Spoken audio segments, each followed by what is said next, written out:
Today we're at Ottawa Lake. It's a fishing clinic that we put on for the community. It's for kids 15 and under, and we've been running this event since 1977.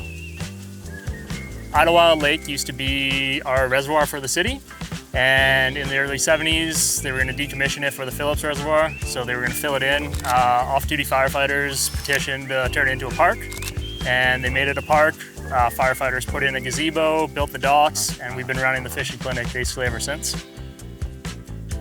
The event's been running for so long because it's a great community event. Lots of kids. It kind of is generational too, so kids come out back in the 70s. Now they've been bringing their kids back to the event.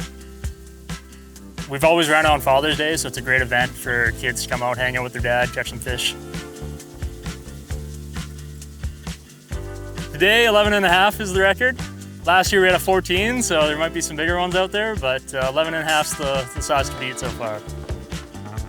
I hope the kids really get like a stewardship of environment and love for LA outdoors. We live in a beautiful area, and if it gets them outside loving nature, then that's a win. Fire department is directly funded from our community, so anything we can do to give back to the community is huge. That's why we do everything off duty. We try to put on multiple events for the community every year, sponsor where we can, just to show our appreciation and support that the community gives to us as well. We just want to pay it back.